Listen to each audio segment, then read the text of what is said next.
to you. And we are looking forward to being able to bring the investment strategies to you.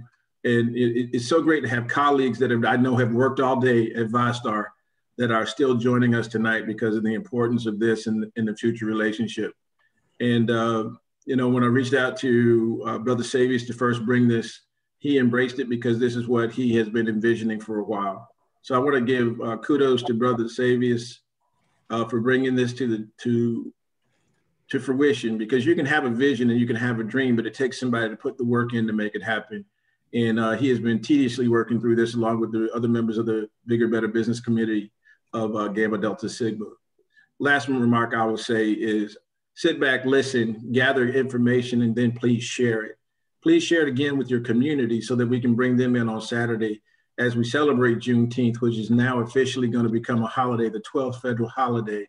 What a way to talk about freedom when we talk about finances and bringing together a platform of Phi Beta Sigma Fraternity Incorporated with VyStar Credit Union. Credit unions are in the business of taking care of members, and I can't think of a better membership collaboration than the membership of Phi Beta Sigma and the members and the opportunities to be a part of VyStar Credit Union. So with that, thank you for taking time out of your busy schedules. Thank you for putting this all together. And as you will see, Lauren's putting information into the chat so you can put questions there. But looking forward to this being a lively discussion. And I'm just proud of everybody making time to make this happen. Thank you.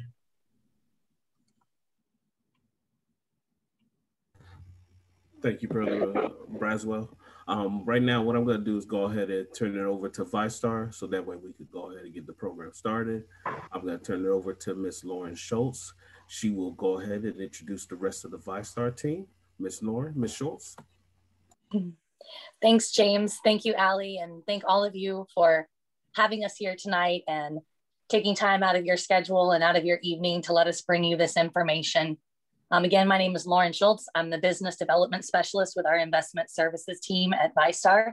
And myself, along with Kamal Gasper, will be moderating this evening's presentation, fielding any questions that you have, and trying to make sure we get those answered in a timely manner throughout the presentation.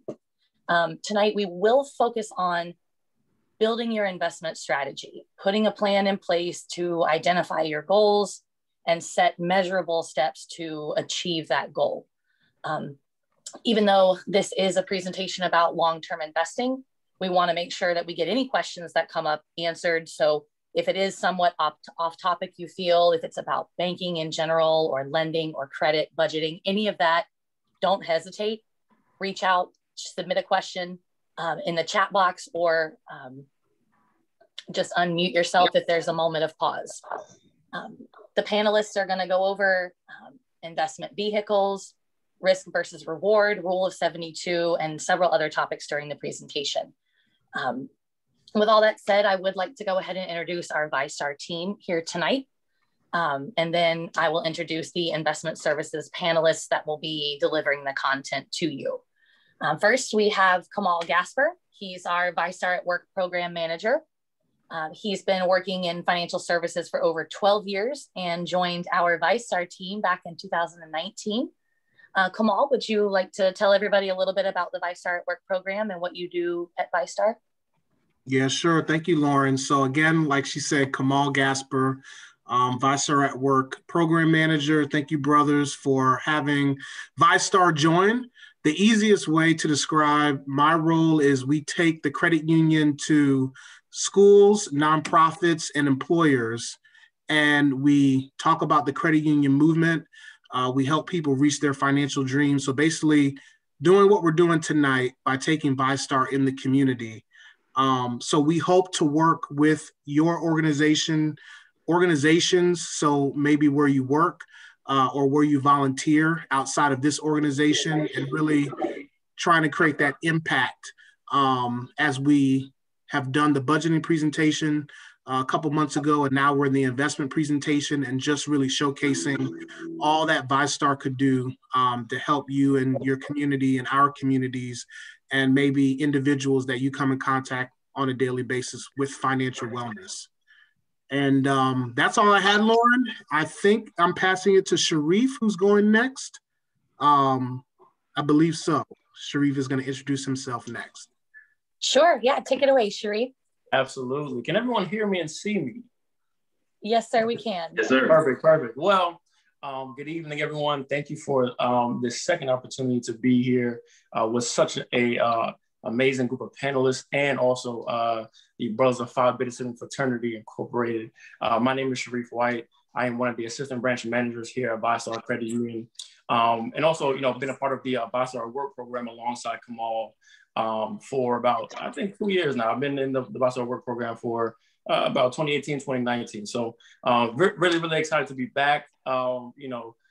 Meeting with the Brothers of Phi Beta Sigma Fraternity Incorporated, and honestly, I'm excited to learn more about investing myself. So I am here for any of those questions, like Lauren said, just about general banking inquiries. So please feel free to utilize that chat, and that is me. Thanks, Sharif. And last but certainly not least, we have Miss Laquetta on the phone. Miss Laquetta, you want to give a little intro and tell us about what you do for VyStar? Absolutely. Great evening, everyone. My name is Laquetta McGill. I am the Vice President of the Daytona Beach branch. I have been in the banking and sales industry for almost 20 years now. So I enjoy what I do. I support a team of relationship specialists in serving the financial needs of our members. So I do everything from start to finish. I am here to support you as well. Any questions that you may have as it relates to the banking industry. So I'm ready. Let's get started, Lauren. Awesome. Thanks, Laquetta. So like they mentioned, Kamal, Laquetta, Sharif, they'll all be on the call. So if any questions come up that aren't specifically related to investments, don't hold back. We'll have subject matter experts here the whole time to make sure we get everything answered that you ask. And without further ado, I'm excited to introduce our panelists tonight. I am part of our investment services team. I have been for over 5 years, and I've had the pleasure of working with these two.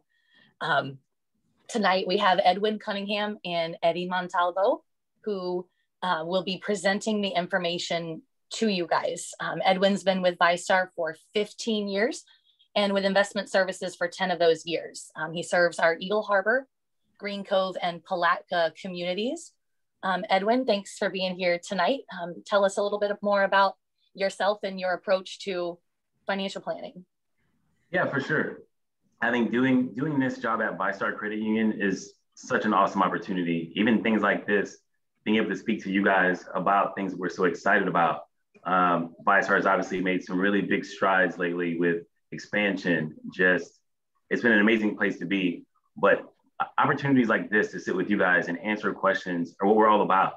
To try to bring financial literacy in the investment world, which, as you guys might know, is a little bit lacking. We're gonna try to do a better job of that and consistently deliver that to you tonight. But anything you guys need, feel free to ask questions. But Lauren, let's get started. Yes. Eddie is our other presenter. He's been in financial services for nearly 20 years and is our most recent and welcomed addition to the VyStar Investment Services team. He is serving our Orlando and Mount Dora markets. So Eddie, if you want to give us a little bit about you, please. Yes. First of all, it's an honor to be here with all of you and to see the desire that you have, that you could be doing anything else, to be honest. I mean, it's 8 o'clock and but you're here listening, and I understand that the fraternity puts on these events often, and what a great opportunity to gain some knowledge, and you never know what you're going to hear. So I think it's a great thing that you're here. So thank you. And a little bit about me. I used to do mortgages. I did insurance. I've been a tax preparer. And when the market hit in 2008 and I was doing mortgages, I got beat up pretty bad. And I went back to school. I got a degree in personal financial planning. At the age of 42, I graduated. And now I'm a chartered financial consultant. So I say that because it's never too late, but I'm a native Floridian. I was born in Miami Beach, Florida in the 305, and now living in Central Florida. And yeah, I'm excited to be here and always available for any questions that you may have. Excellent. Thank you, Eddie. So without any further delay, we're going to move right into the presentation, and we're going to let Edwin kick it off with some historical perspective on the markets. Yeah, guys. So again, thanks for having us. And unlike Eddie, I think you guys have nowhere else to be besides right here at 8 o'clock. All right. I know better. Y'all got nothing better to do. But to get things started off, we'll talk about bear markets. It's just an important part of the stock market in general. So for some historical perspective on the market, we'll take a look at volatility because that's a critical part of it. In most recent history, we all remember the coronavirus just last year. Well, in March last year was a bear market. This is defined as a time period where the general stock market is down by 20% or more. And this is pretty jarring, but it is part of the ebb and flow of what the market is. Now, a recession, a little bit different. This is 2 back-to-back calendar quarters where we see a reduction in GDP. So as far as these statistical numbers, of course, there's a lot of technical things to know, but we all remember 2007, 2008, when the market crashed then. We saw a time period where people are walking away from their homes, foreclosures, short sales, divorces, all the things that go along with not so great stock markets and financial issues. But bear markets are part of production in general. So we'll step on to what a bull market might be. Now on this slide, what you'll see is what looks like up and down, like a heart rate monitor, which can be just as stressful as watching a heart rate monitor sometimes. But when you look at it, what I want you to take away from this is that it's very unpredictable when you see the ups and the downs of the market. And so it looks kind of scary, but anybody who bought and held on likely had high success, even in this time period that seems so volatile. So from one end to the other, of course, you can see you can't predict these things. So since you can't predict, like in your 401ks, things like that, or if you have a financial advisor who's helping you, they're likely going to tell you to stay the course. And this is because they, nor I, nor anyone really knows exactly when these markets are going to move. So like old adage from Warren Buffett, it's not timing the market. This is one of the misconceptions. It's actually time in the market. And so by holding on to what you're investing in, you'll be there for the ups and downs, but just like any relationship, you have to be there for the whole thing to get the benefits. So if you look at this visual, you'll see starting from the very top, the person who just held on throughout this time period of 2004 to 2019. And I like this window because it's recent history. We all remember that last 20 or so years where we've seen things in the media. We've seen things of market up and down. You've had your friends at work telling you to pull your money out of the market and put it back into the market. But what you'll see here is just in that time period that you all remember, the huge disadvantage you had by listening to that friend. So as you can see on the top line, 9% average rate of return would have turned $10,000 into $36,000 in that time period. But just by missing 10 days of that time period, you actually reduced your benefit by half, your end result by about half. And this is just from that one decision to fall victim to that fear that you saw. So our goal here is to help you, give you the tools you need to invest properly, but also to just stay the course. And like I tell my clients, call me when you freak out. And here, volatility here. Let's see. And Eddie? Perfect. All right. So on this slide, we talk about the differences, what type of investment risks there are. A lot of times, this is kind of the people say, okay, what do I need to worry about? Why is it that people are always concerned about putting money in the market? And there's certain risks associated with putting money in the market. A lot of people have a 401k at work and they kind of just set it and go. Money's going in, maybe on a weekly basis, and they don't think about it too much. When the market is volatile, you really don't go and look at your 401k and say, okay, it's volatile. Something's going on. What do I need to do? I need to make some changes. It's kind of just set it and go. And we'll talk a little bit about that in the next slides. but the volatility is due to certain risks. So sometimes it could be a business, and here's five different types of risks. When you look at this, who's going to be like, well, if all of that can happen, why would I even put money in the market? Even with these risks, people still put money in the market, and it's a good thing to put money in the market, and you still make money long term, even with these risks. So for example, in a business risk, in 2008, if you look back when the market hit, I talked a little bit about it earlier, it was pretty bad. So a lot of businesses had issues. So for example, let's say it could be as simple as a car company that has a recall on a car because of an airbag issue. So now you have hundreds of thousands of cars that need to come back, and that's an issue because people hear that in the news and they're like, okay, General Motors is doing really bad. Maybe I shouldn't put money in General Motors. But it's not just that specific company. The company that supplies the airbags now has to come up with 100,000 or more airbags, and it causes a disruption in that particular market. So that in and of itself is a risk. So when businesses have risks, their revenue is probably going to be affected as well. So with regards to business risks, it's very valid. I mean, it happens, and we see it, and then we don't know what to do with it, but it's there. When it comes to a market risk, similar to like what happened in 2008, last year during the pandemic, that was an event-driven thing that happened, and we kind of recovered gladly fairly quickly. But when the market has issues, it could be because of the pandemic, it could be because of a crisis. There's certain things in place that cause people to panic. So then what do you do? And in the next few slides, we'll kind of give some ideas of what to do because of all these risks. You have inflation. You probably heard in the news today that the Federal Reserve, they tend to meet every so often, and they're going to speed up their meeting. I think they're going to increase the rates. And when they do that, that affects the markets as well. So that's inflation risk. If we're going to have too much inflation, look what gas was a few months ago, and now it's close to $3.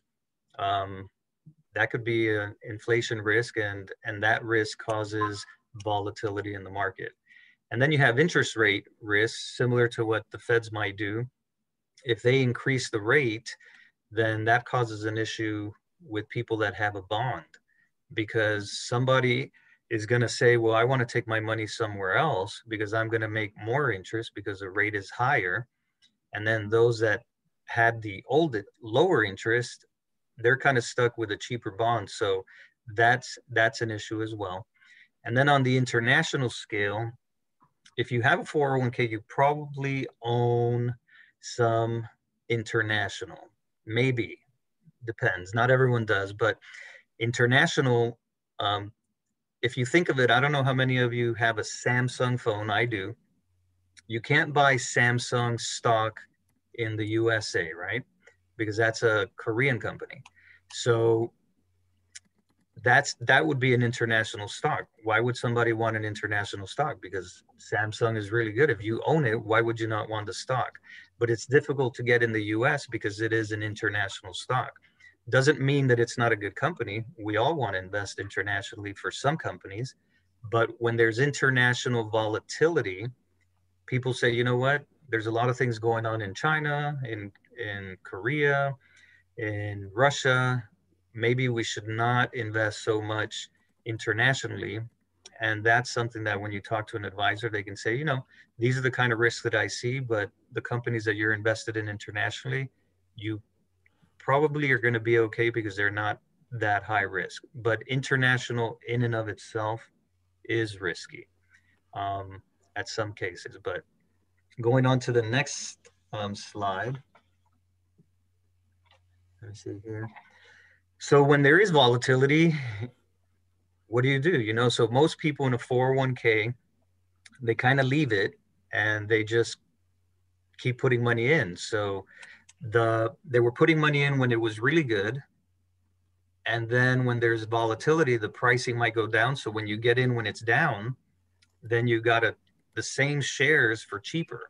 So it's not always terrible to continue to invest, especially in a 401k or any kind of investment, as long as you have some guidance and you kind of know what you're doing. But some of the things you can do when it's volatile, you can kind of educate, kind of look around and see what's going on. If you have an advisor, like Edwin says, call them when you panic. You can always call us. I have people calling me when it's kind of going down, and I go and look at their account.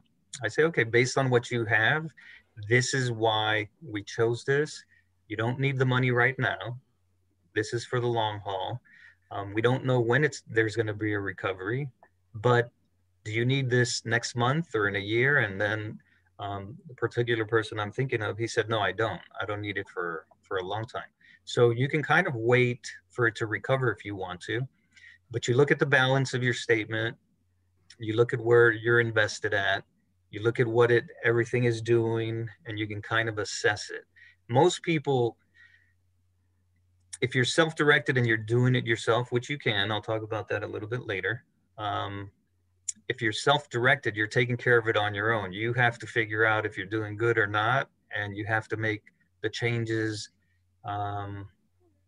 based on what you're feeling. And that in and of itself is risky. What if you make a mistake? What if you sell something that you shouldn't have? So it does. My son recently, he bought some GameStop, and he was like, oh, this is going to do great. And it tanked for a little bit, and he got out of it. So he bought it high, he sold it low, and he lost some money. And then a few weeks later, it went back up, and by then he was already out. So you kind of have to assess the situation and maybe look for a little bit of guidance. And that's why I have a job, because people don't want to do that on their own. So when you see your assets and you see some that are very aggressive, number 2 says you can rebalance or reallocate. Reallocate is just a fancy word of saying you're going to get it from here and you're going to move it. You're going to sell out of that, and you're going to purchase a little bit more with those same funds in another sector, maybe, or another type of investment that's not as aggressive. That's maybe suitable for that particular portfolio that you have. Number 3, it's kind of saying, okay, you've lost some money. You need to go and look at a calculator to see how much you kind of went down and how much you need to make up. Maybe the market went down 20% and somebody is getting near retirement and they're like, I needed that extra 20,000 that I lost. So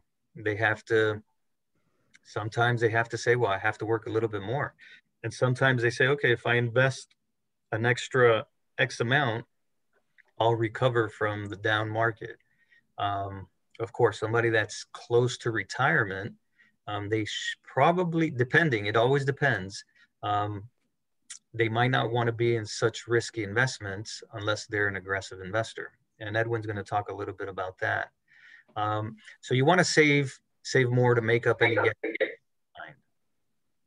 And was there a question there? Yeah, we did get one question in the chat. Before we move on and let Edwin talk about asset allocation and place the funds, James had asked if we could give a definition, if you will, a summary of what a bear versus a bull market is. Edwin, can you kind of Cliff's Notes version that for us and give a couple of distinctive differences between a bear and a bull market?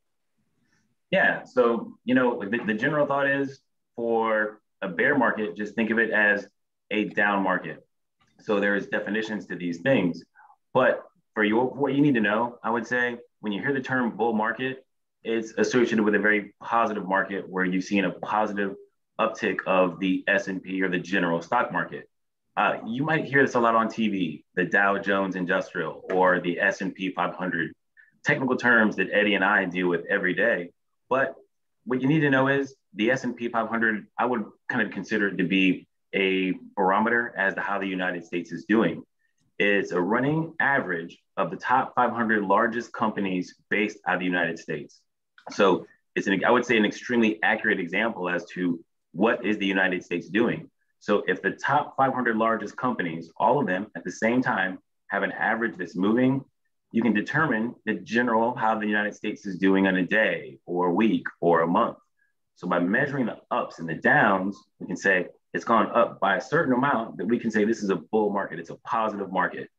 The average of the 500 have gone down by a certain percentage, a bear market. So positives and negatives, I would say that's the simple way to describe what those two things are. And so to piggyback on what Eddie had said earlier, I think most people, their investment or their first time in the stock market probably isn't going to be a stock account.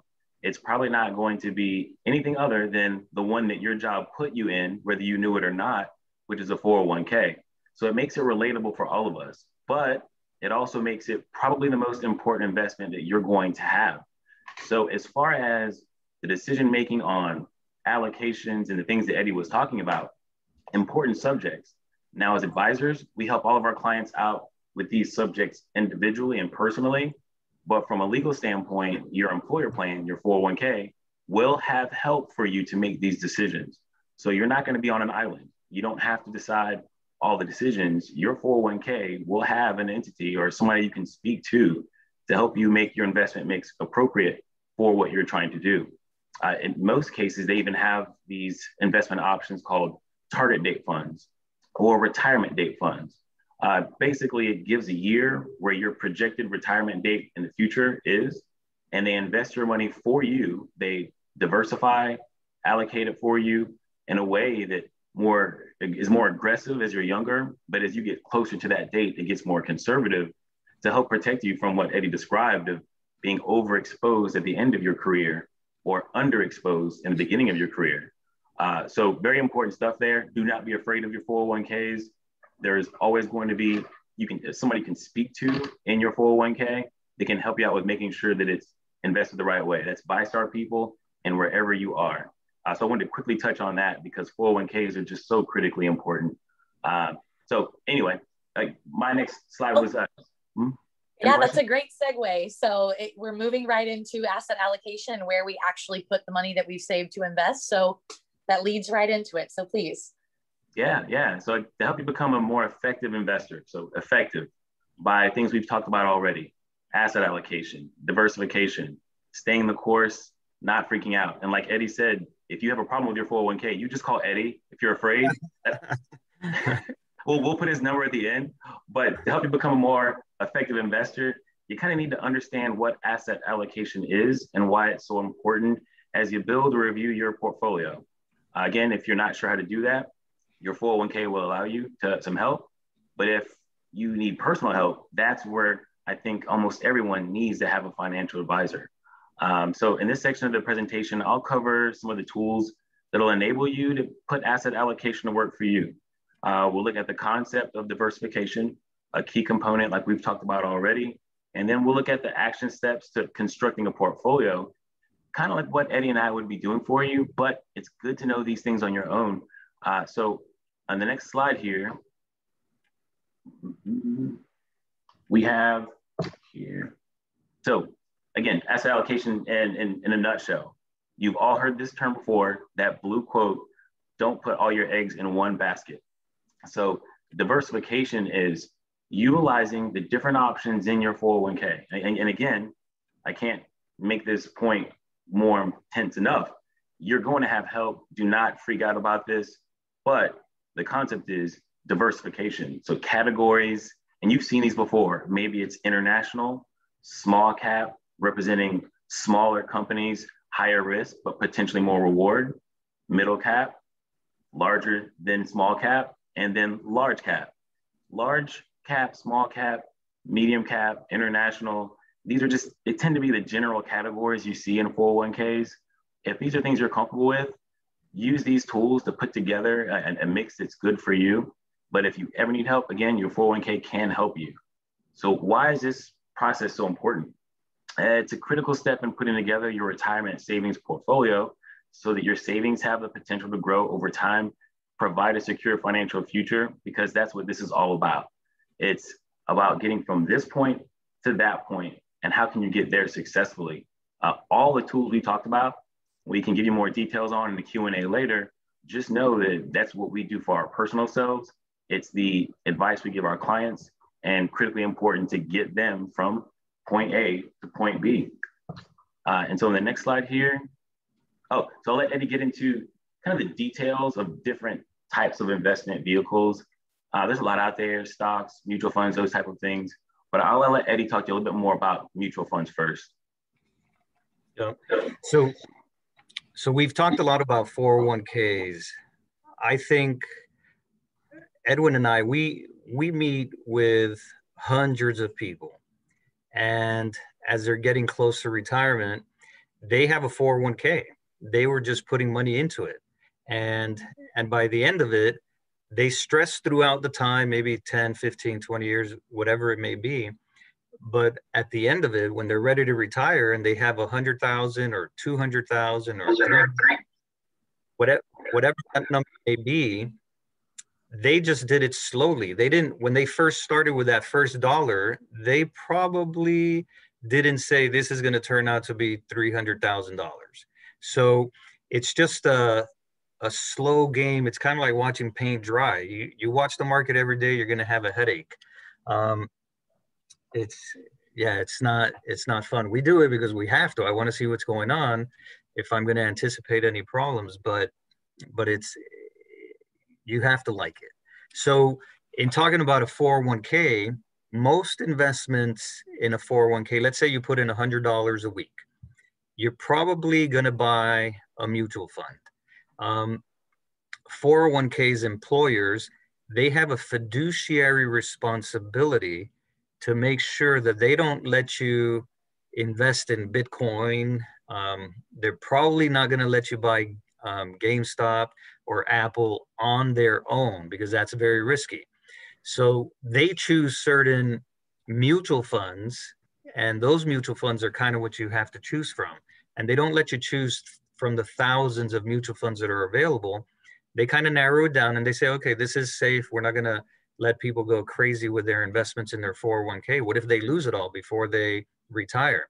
So they have that fiduciary duty. So they're pretty selective as to what they allow in there. So they say, let's do mutual funds. And what a mutual fund is, instead of buying Apple, Home Depot, Walmart, and things like that, a mutual fund is 100 or 200 of those companies that are pooled together, and you buy one share and you own a little bit of every one of those companies in that particular mutual fund. And most 401ks have several mutual funds. So if you have 6 of them or 4 of them, you own hundreds of companies, and they invest in a mix of stocks, like it says there. They can invest in bonds and cash investments. Every day, these funds, each of them has a fund manager. The job of these people is they go to work every day, and from the time they start to end, their job is to make sure they're looking at all these companies and how they're doing. So it's professionally managed. When you do a little bit of research on the fund will tell you how long that manager has been studying that particular fund. They don't switch around and say, oh, well, not today I want to go to the fixed income fund, or tomorrow I want to go into the technology fund. They pretty much stick it out, and they are very good at that particular fund, because that fund has to meet a certain amount of the benchmarks. So if their goal is to make 8% a year, that's what their job is. They have to sit there and make sure that happens. So they, like I said, they usually offer them in workplaces. Was there a question? Anywhere? No? Okay. I'm just hearing it. So they offer diversity, a lot of diversification, and there's different industries, sectors. Let's say you only want to stay in the energy sector. So those energy sector funds, they might include Duke Energy. A lot of you in Florida probably have Duke Energy, so you would own some of Duke Energy. Foreign geographies, they have market indexes. Maybe you just want to follow the S&P 500, and there's a fund particular for just that. And then you don't have to think about it. You buy the fund and let someone else handle it. But you bought 200, not like my son that just bought one at GameStop. And a lot of people are doing that, right? They're kind of wanting to buy Bitcoin and this and that, but that's very risky. In our credit union environment at VyStar, we're conservative. So if somebody comes to us, we're probably not going to say, oh yeah, go and buy Apple and this and that. No, we're going to probably put them in mutual funds or ETFs, which are a little bit similar, but there are hundreds of companies in one. And based on their risk tolerance, which we'll talk about a little bit later, that's how we choose it. So it depends on what objective somebody has, what they want to accomplish. You can go very conservative and maybe make 2 or 3%, or you can say, I want to go a little bit more aggressive and do technology funds. And on the next slide. Eddie, I need to interject real quick. I know we're kind of encroaching on our almost 9 o'clock there, so we want to be cognizant of that. But we had a question about what are your preferred research tools for individual stocks? If you're going to do individual stocks, usually you have to open an account for that. So you have an individual account, an IRA, wherever it is that you're going to open that particular firm is going to have access to that. For example, I used to work at Fidelity Investments. A lot of 401ks that are at Fidelity. You go in there, or you go to whichever place you're going to have that at, they'll let you do the research. They have the tools for you to research those particular stocks, if that's what you're wanting to do. You don't want to go in blind. No.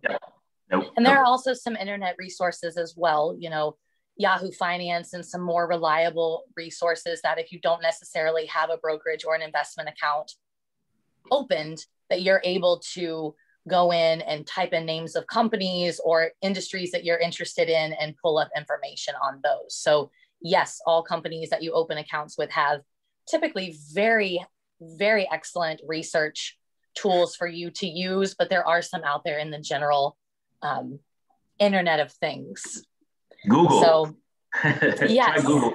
You know, I think it's almost like when you're analyzing a stock that you may want to buy or not buy, because these companies are publicly traded, all their financials are public record. So you generally can just Google the stock, find out their assets, what they owe, make your own determination based on, you can Google the performance from a 1-day time period to a 20-year time period. Even when I personally do this, I just collect as much information as I feel comfortable about their financials and their history and try to decide what they're going to do. Because when you're buying and selling individual stocks, it's all about that one thing. It's for buying it for a certain price and selling it for more than that price. That is it. Okay.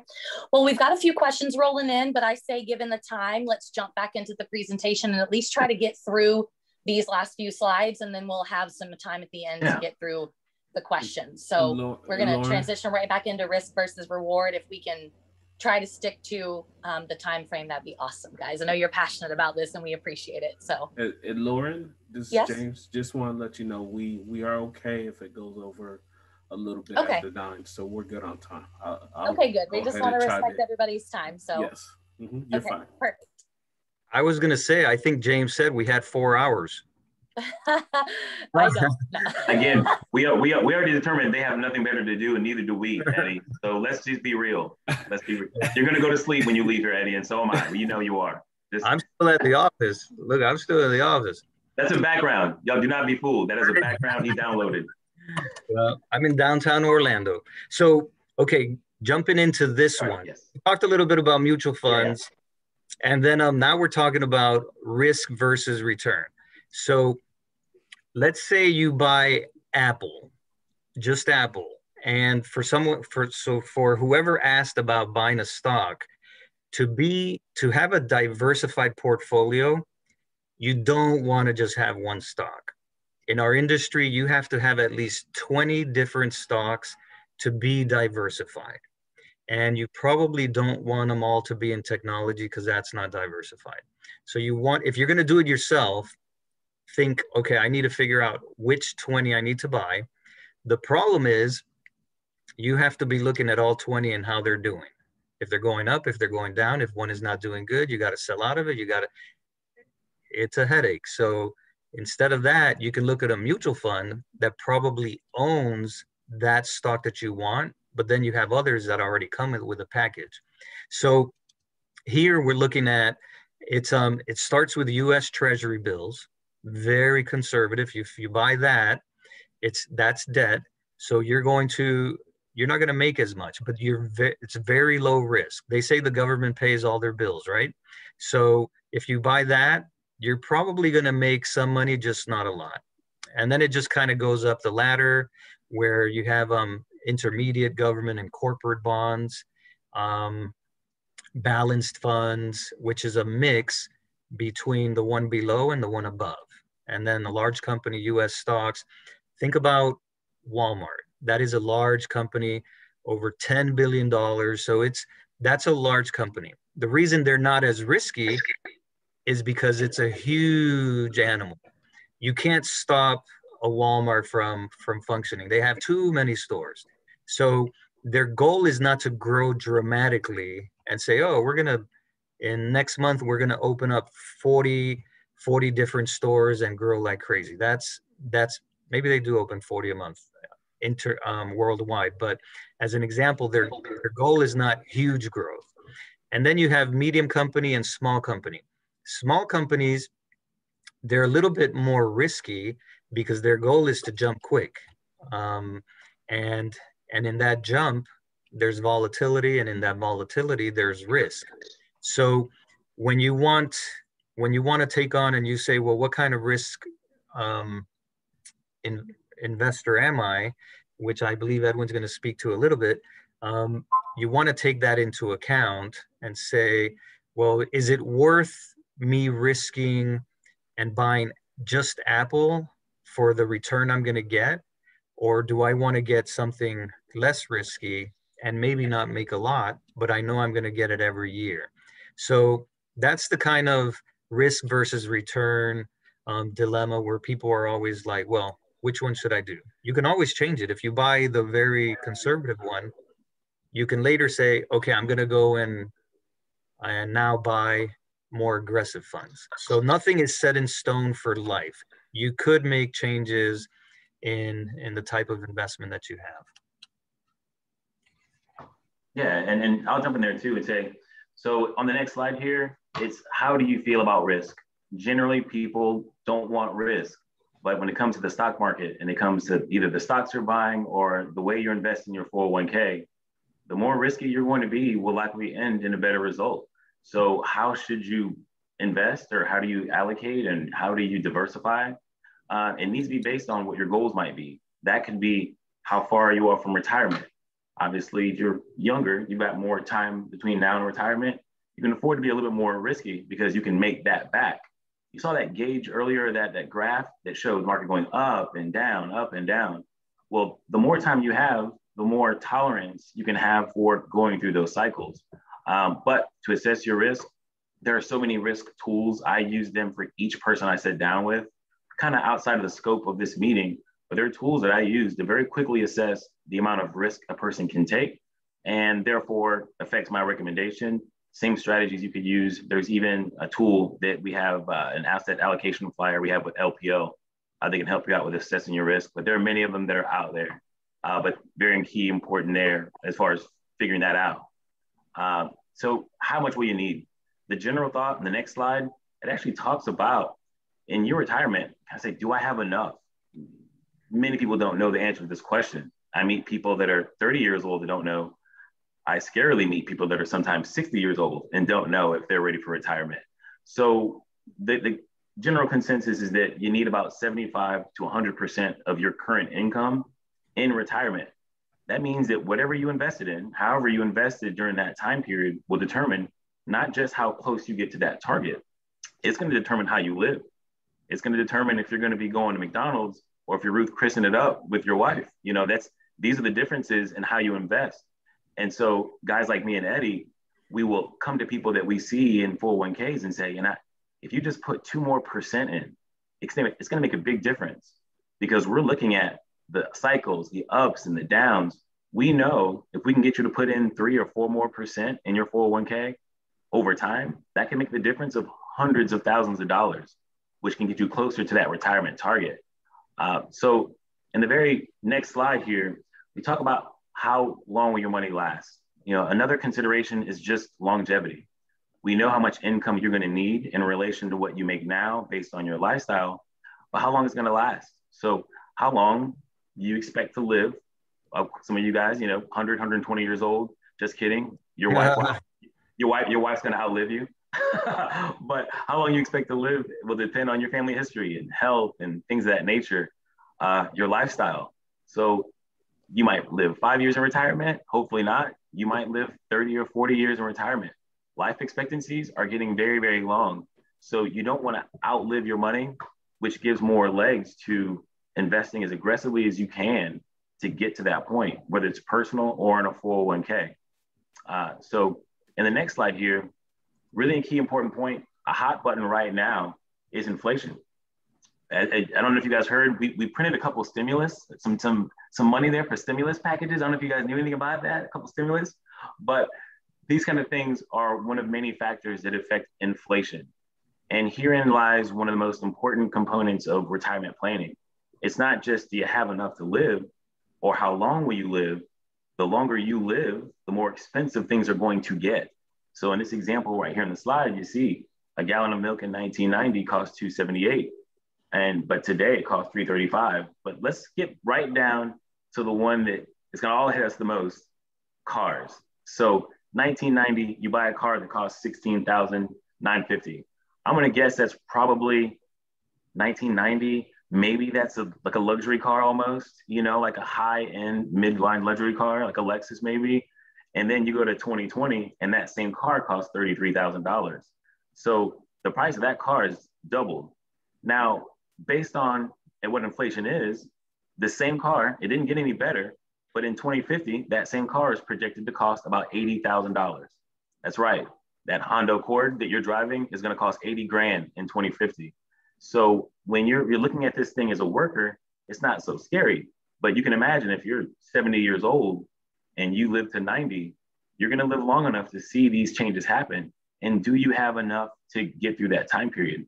Sitting down with an advisor is the best way to have somebody help you out with factoring all these things we're talking about.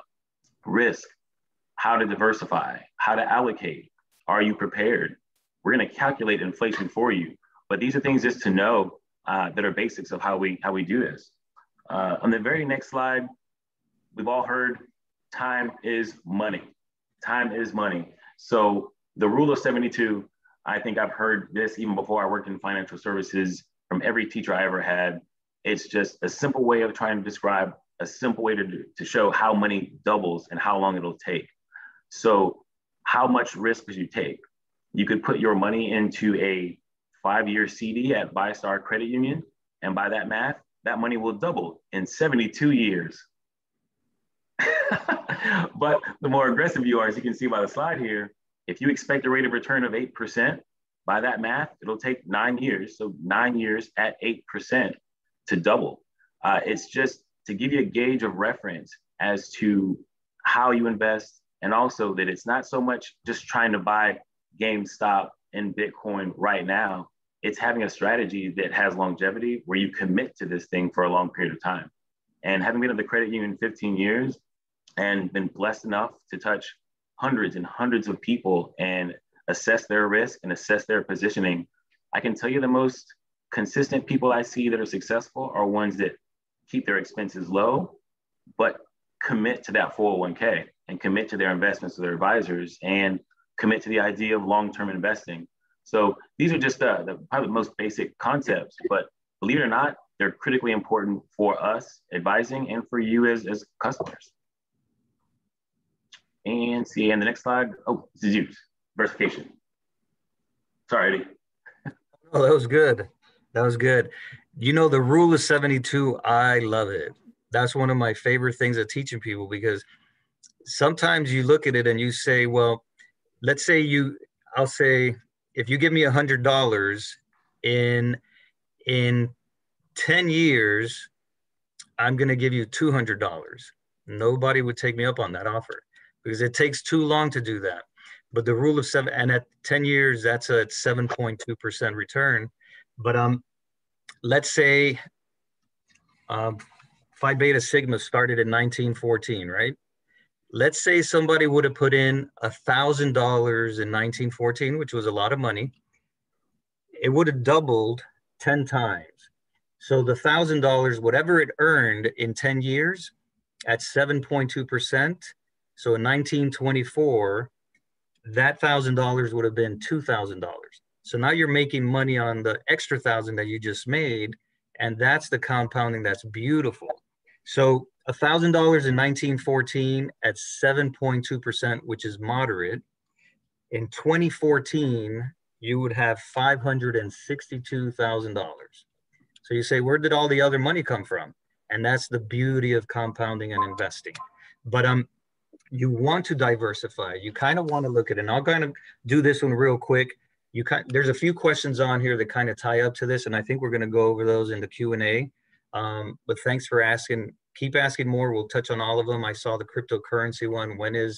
How do you assess the level of risk? So we'll touch on those.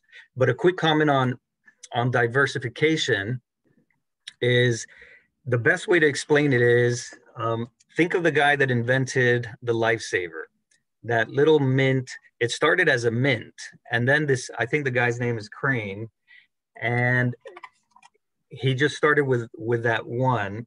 And then a guy by the last name of Noble came to him and said, hey, why don't we change it up and add more flavors? And he was like, no, I don't want to do that.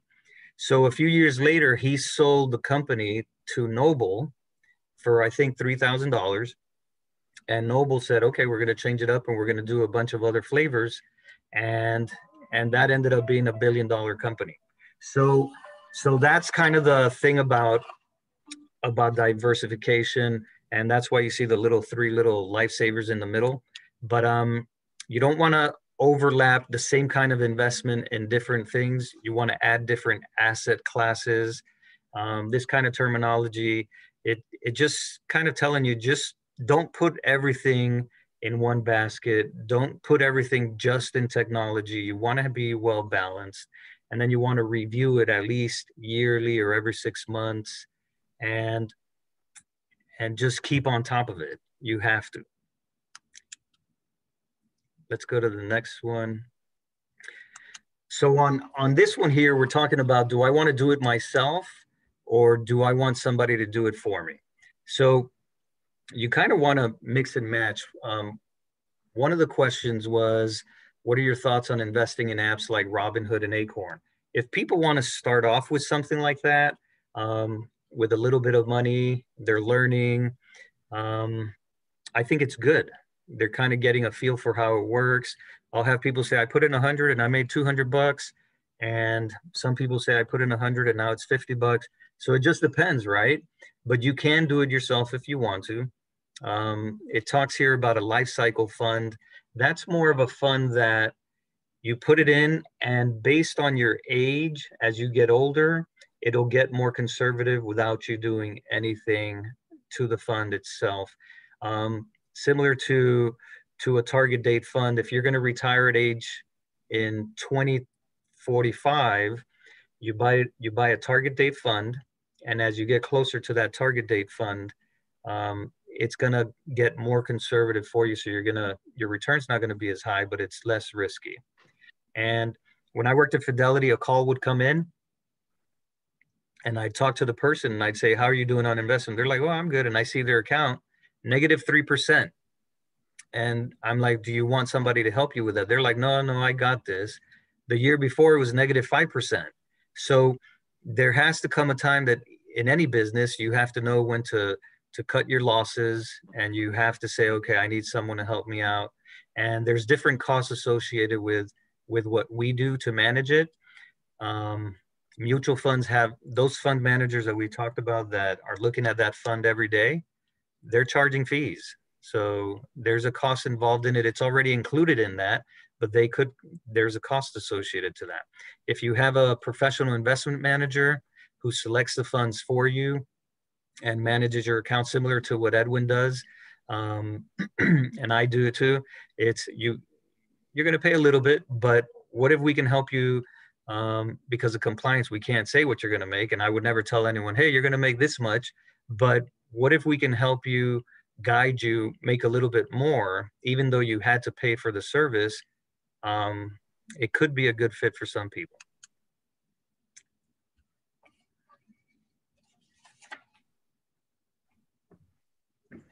And on the next slide,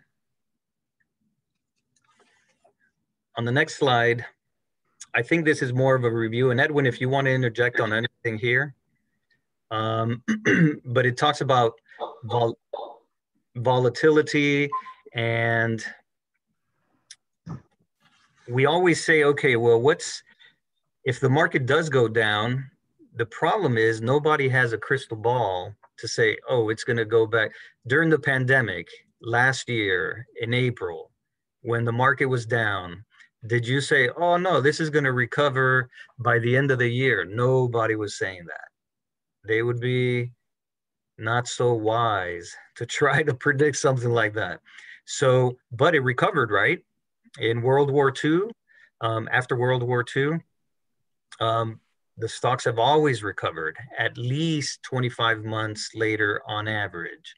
When it gets choppy, human nature is going to say, you know what, we got to cut our losses. One of the beauties of our investment market is the government has levers. If on any given day someone is, everyone goes on there and there's a frenzy and there's chaos, guess what they do? They shut it off. They turn it off and they say, you know what, you guys go home, have a nice little sleep, come back in the morning and we'll talk about it again. If the next day everyone goes crazy, they say, guess what, we're going to turn this off. Nobody else can invest. Go home and we'll talk about it. So there are some protections. The same thing with the government. When there's a risk for inflation, they say, okay, we're going to increase the rate. There's a lot of tools that the government uses, which is why in America, the investing long-term in the market is the best thing for people that have the discipline, like Edwin says, to save on their money. We should all be saving 10%. You got to pay yourself first. If you don't, if you go, I had a client, they went and bought a Benz and they were paying $800 a month and they had about $27,000 in the bank. So if you say, okay, well, I'm going to cut it down to $400 a month, maybe, and invest the rest, you would do really good over time, opposed to buying a Mercedes-Benz every 7 or 8 years. So we have to just know where our limitations are and go from there. So that's on volatility. If you have any questions, let us know. On asset allocation, pretty much keep an eye out for what type of investments you have, what the risks are, and diversify. And if you took the risk to just buy one stock, take the risk to go buy more of a different type, a different sector, and that's called diversification. And that'll kind of help you maximize the risk and the return. On the next one, it's may allow you to weather the market's ups and downs. We already talked about that, and do it yourself versus hiring out. And I think this, we kind of talked about it, model portfolios. Somebody's helping you out, risk and return. So I think we're good unless there's any comments. Yeah, and I'll jump in there real quick. I know we're getting late, guys. I think it's such a blessing to be in front of you guys, because if nothing else, we want you to take something away that you can use after this. And one of the things I want to give you is it sounds repetitive, but I tend to do that. Points that are important, I tend to say them over and over again to get it through. But if you've got a retirement plan, you work for an employer and there's a 401k, if there's a match, that's free money. Generally, your 401k is not going to let you invest in anything within that plan that's too crazy, too out there. So generally, more aggressive or growth oriented, just add more. Your job is going to be to just add more. So I just want to try to combat when you say, I can't put 1% more in the 401k because I just can't afford it. I don't think you can afford not to. So a good healthy target, maybe 5% is a good start, but fight to put as much as you can. If the employer is giving you free money, when you buy a mutual fund, you don't have to worry necessarily about how it's managed.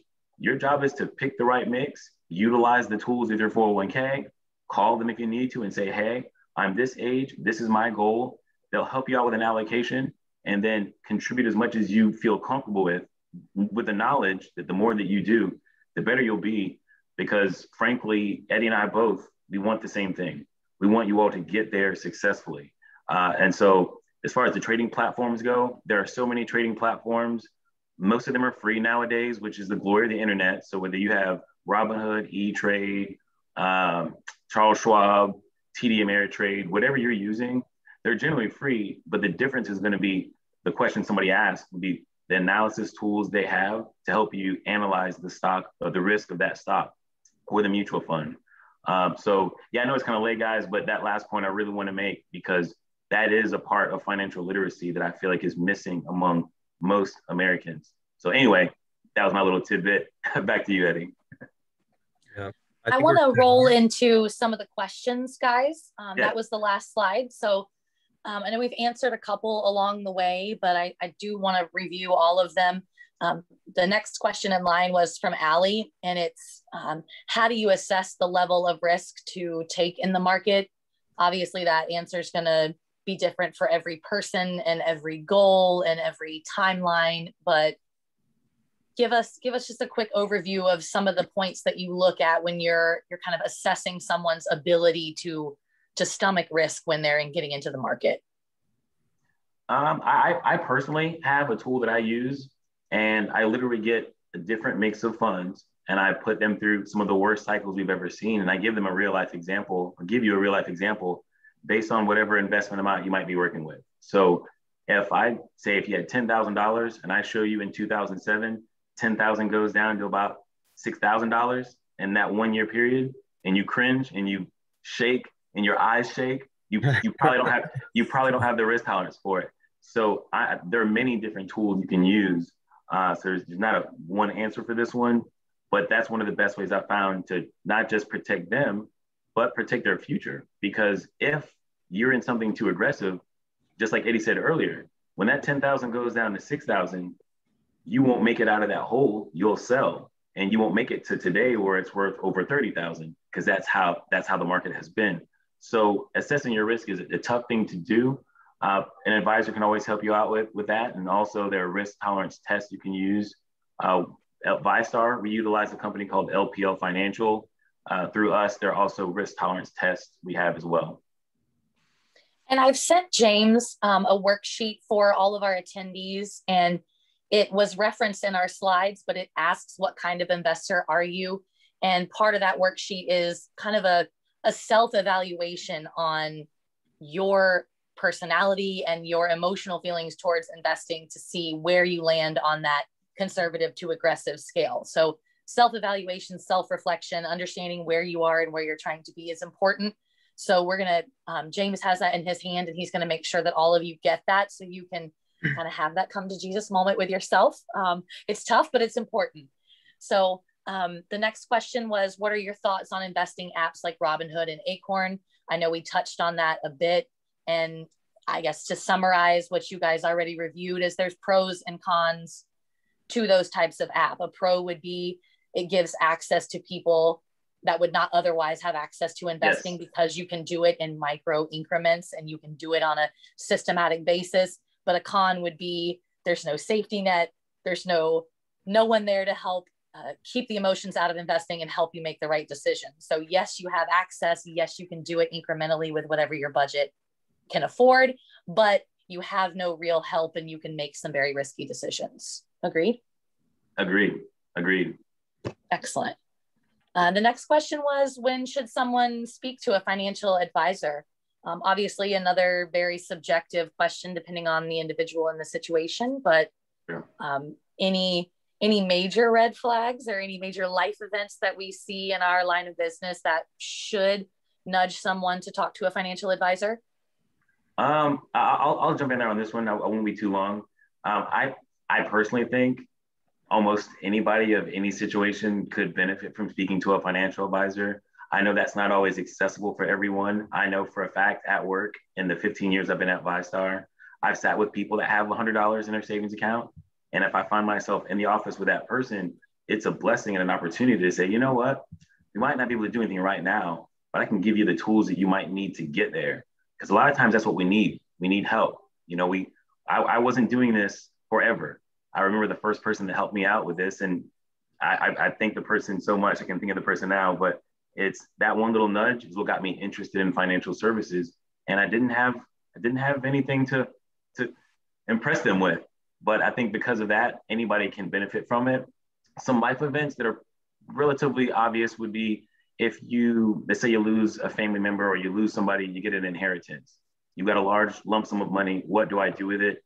Don't spend it yet. See somebody and then get some help. You know, maybe you do the lottery. Maybe you're about to retire and your 401k has gotten to the point where you've been doing what I said. You've been putting your higher percentages in there, and the number got big.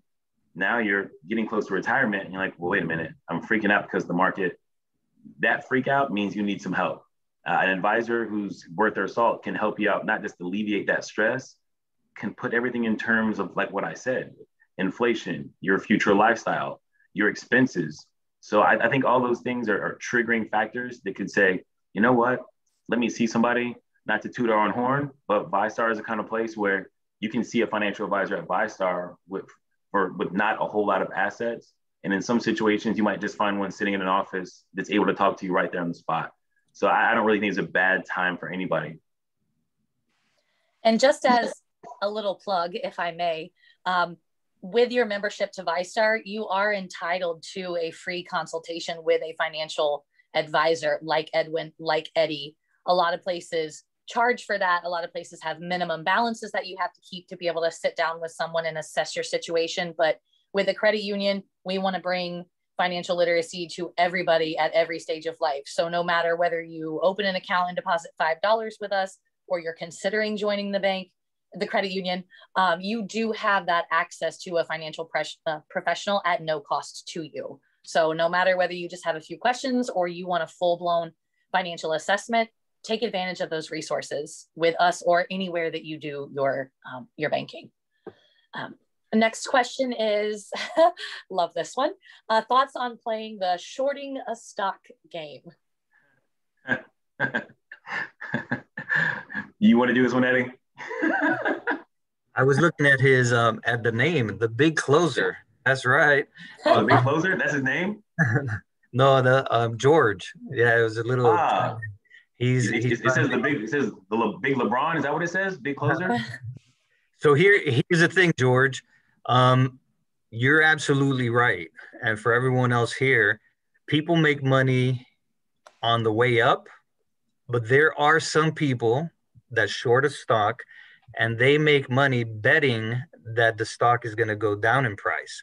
So because nobody has a crystal ball to know on the way up or on the way down, it is risky. So people can kind of dabble in it and kind of get better at it, but there is money to be made, but there's also potential money to be lost. So it just have to be a little careful on that to make sure that if you need help, you want to make sure you're reading some books. For example, us, Edwin and I, we don't help anyone short a stock because that is too risky. And we kind of try to be on the more conservative side, but there's definitely money to be made. And thanks for bringing that up. Yeah, options in general have what could be, whether it's shorting or longing a stock, you could have unlimited risk with that. So the risk can be pretty high. We could do an entire meeting on the association of shorting stock and why that's pertinent to this whole GameStop, AMC, Nokia thing we just saw, but we don't have time for that. But it's something that can really affect the business negatively and also can affect you negatively, but also can make more money, risk and reward.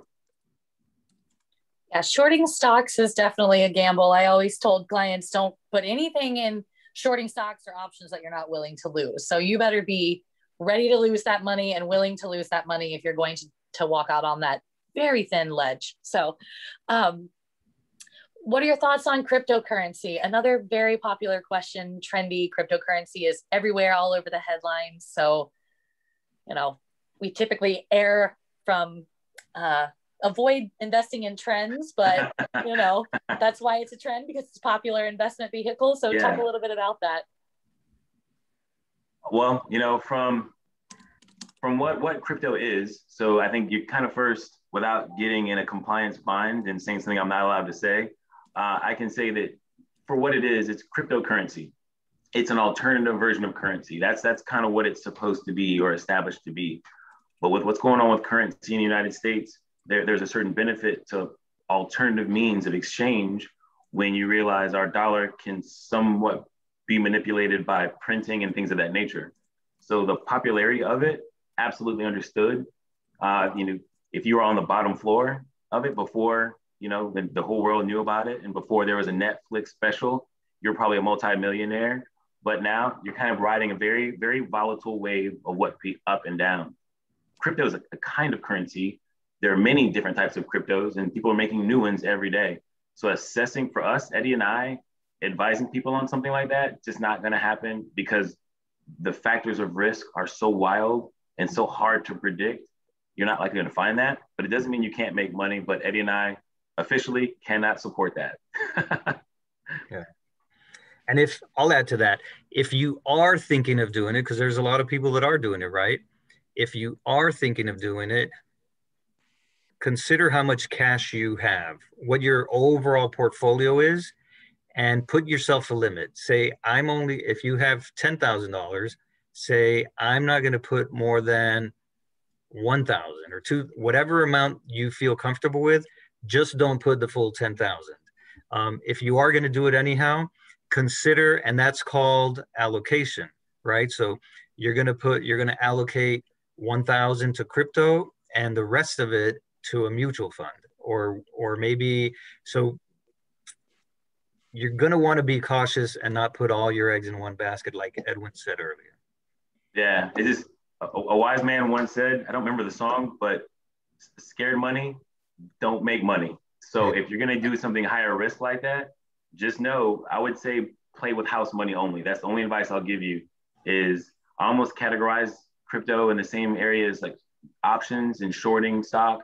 Is just make sure it's money that you're not afraid to potentially lose. But of course, you can do really well with it. Just a very, very volatile option, but I don't deter it. We just can't officially support it. Thanks, guys. The next question we have, it's kind of a two-part question. Charles asked, what advice would you give to a person that's late in the game? And then Casper kind of piggybacked on that and said, what would you consider late in the game? Again, subjective, but if you would just give a little bit of clarity on that and advice on that, that'd be great. Eddie, you got this one? This is what I think it depends, right? There's some people that say you need $1 million to retire.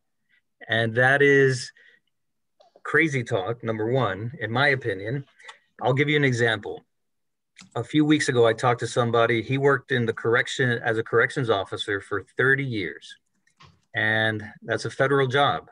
And he retired and he got a pension. And his pension is about $4,000 a month. So you're retired with $4,000 a month. And now he's going to get Social Security, and he's going to get about $1,500.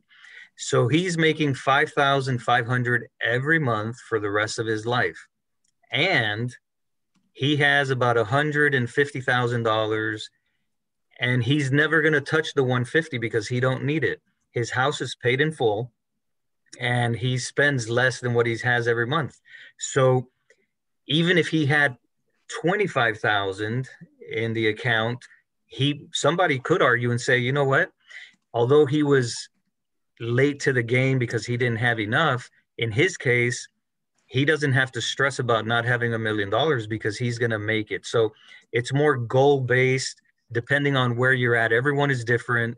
Now, if somebody doesn't have their home paid in full, or if somebody has debt and then they're starting off, then I think an advisor or someone, and I'll give credit to the branches. You can walk to any VyStar branch and talk to somebody and say, I need help because I think I'm in over my head. I'm pretty sure you're going to find someone that's going to say, tell me a little bit more about what's going on, and I can address that. So it's an advisor can also help you, but our branches, they're really good at that's what they do day in, day out. They're experts with issues and debt and things like that, and credit cards. So don't feel like you have to go and talk to an advisor to get your answers. They might be able to help you as well. And obviously we're here to help too. But if you feel like you want to invest a certain amount, then late in the game means, let's say you're 45. Most people don't take it serious till they're about 40, 45. So you're at 45 and you say, when I retire, I want to save up 200,000. So you run the calculator based on your risk. If you want to be moderate, kind of in the middle, you put in a return for that. And you say, in 20 years, I want to have X amount, and it'll run the numbers for you. And it'll say, okay, you have to do a few $100s a month. And you're like, okay, I could do that. And now it's serious, because now you're thinking, if I get to retirement with the average person, I'll say this, the average person in America retire, Google it. What does the average person retire with? It's $5,000 in their account. That's it. That's going to go really fast. The average person in America, Social Security check, $1,500. Some other places say $1,300.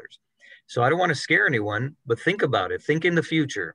If your expenses right now are $2,500 a month and you're going to get Social Security of $1,300, something's got to give. So you got to plan. You got to say, okay, either I get rid of everything, the bends, or I do something, but something's got to give, or when you get there, you're going to be short. So that's a very good question. When is it late in the game? But Edwin, do you have anything to add to that? Yeah, I'll get in there too. And this is such a difficult question to answer in a short period of time, but I'll give you a quick example of two examples.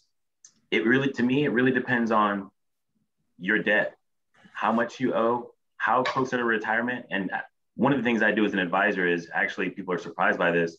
The very first thing I do when I ask questions is I find out what your debt is.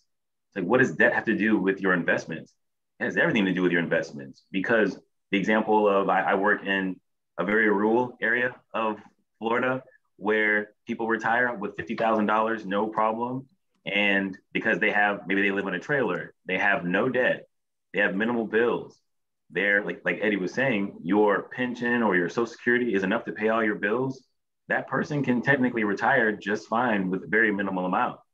Inversely, I've had people I sat down with had $1 million, and they need more than that, because they have the $4,000 mortgages, they have the $2,000 car payments, so it's really subjective. I've had 90-year-olds who will only invest in stocks, and I've had 30-year-olds who won't do anything besides CDs and savings accounts. So to me, it's so specific to the person. I don't really believe there's a late to the game, other than the fact that if we're at a point where you no longer can work, that's the late in the game. But most people that have that, they come in my office and have that statement. They say, well, Edwin, I think I'm just really late. I'm like, well, let's assess your situation. Your house is paid off. Your cars are paid off. You live very frugally. You actually can retire next year when you're 65 and Medicare picks up. So late to the game might be more of like an emotional feel without having a whole lot of factual numbers behind it. Again, if you're a VyStar credit union member, low key plug, we will sit down with you and assess where you are in that schedule. And I think that anybody of any age should sit down, especially somebody who feels like they might be late in the game. You might be, you might not be, but yeah, pop in and see us. Edwin. All right. I definitely thank you guys. We have one last question, which I'm going to allow for 30 seconds for a quick answer. Would you advise to pay off debts before using those payments to add to investment? And that's from Casper. 30 seconds real quick. What are your thoughts on that? Oh, Dave Ramsey question. With that, there's a lot of factors I would consider personally as an advisor before I would advise somebody in that way. But in the scope of 30 seconds, if you're investing and you've assessed your risk and you're more of a risky side, we might be able to assume a 7% average rate of return potentially over a long period of time. If you can average 7% on that investment, but your car loan is at 0%, I'm going to tell you to leave the car loan as it is. If your mortgage loan is 3% and your risk tolerance is strong enough, we can average more than that. From just a numbers point of view, you're going to pay less money out of pocket by making more money and then not paying that debt off. Inversely, if you're very conservative and stock market's not for you, and you're going to be in a bank account that makes less than 1%, use that money and pay off that loan. So much different answers for different people on different cycles of where they're at on their trajectory to retirement. But I'll definitely say from just this, if you're making more than you're paying, then keep on making more and don't pay it off, and vice versa. Hopefully that helped out a little bit. I agree. Okay. I want to definitely thank Lauren for moderating for us. I thank Eddie and Edwin for definitely having this conversation for tonight. I want to thank the entire VyStar family, the entire VyStar group that's in here tonight. I want to turn it over to Brother Braswell with quick closing remarks, and then I'll turn it over to Brother Thomas and then Brother Grant so that we can wrap up the night. Brother Braswell. Very quick. Thanks, folks. It was great information. Thanks, VyStar team. And for all of y'all trying to understand the VyStar connection, I forgot to say, I am also the Vice President of Cultural Diversity, Equity, Inclusion at VyStar. Very proud to be a part of the team because this is what we do. We actually reach out and extend ourselves, as Kamal said, to organizations. Thanks for allowing me to bring family to family. Yeah, absolutely. Thank you. We appreciate it, man. Brother State BBB Director, Brother Thomas. Yeah, thank you, VyStar family, for coming in and giving us that wealth of knowledge. I really appreciate what you've done and looking forward to doing bigger and better things with you as our partnership grows. Brother Savius, thank you again. The information tonight was outstanding. I'm very pleased and so happy that we're able to put this on for the Brotherhood, and I'm looking forward to the event on Saturday. Now, I would like to give our State Director, Brother Ruben Grant, a chance for closing remarks. Absolutely. Thank you, Brother Thomas. Again, VyStar, thank you, thank you, thank you. Outstanding information. We appreciate every bit of it. I learned a lot. I may say I'm a little bit late to the game, but I ain't too late. I'm going to make some money. Thank you, Edwin. Thank you, Eddie. We appreciate that. Lauren, outstanding on the moderation piece.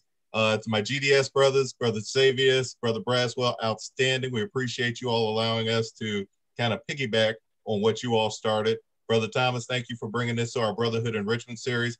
This has been taped for tonight. It will be going on to our YouTube channel, so we'll be passing that out to all of our brothers and getting that additional information. I just want to remind brothers that Saturday, this Saturday, we will have a same presentation open to the public. Let's get that information out there. Let's make sure our Sigma Betas are on there. Let's make sure our collegiates are on there.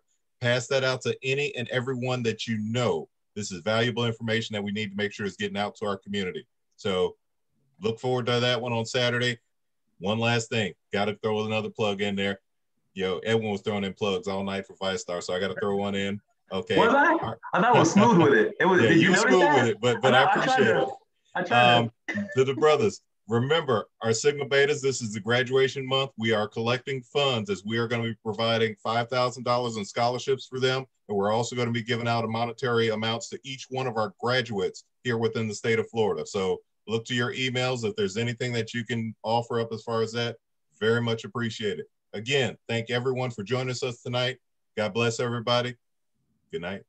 Hey, thank y'all. Have a blessed one. Good night. Thank y'all. Thank you. Thanks, everybody.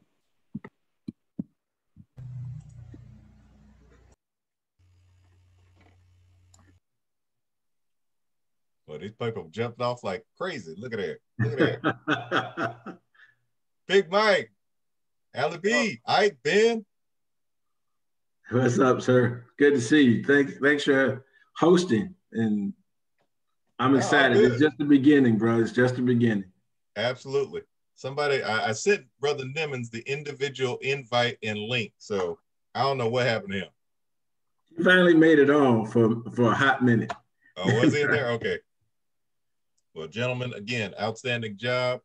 9:33 p.m., which means it's time for me to go get my milk and cookies. What's the milk and cookies? There you go. I knew you'd pick up on that, big man. Do that. All right, brothers, y'all stay well. Allie, let's get together, bro. You know, we got to get that phone call in so we can start to work this out. I'll call you tomorrow so we can get the schedule with the CHRO because he's gone in 2 weeks. But everything is blessed, sir. We just need to work out the details. There you go. All right, bro. Have a good night. All right, you too. Come on.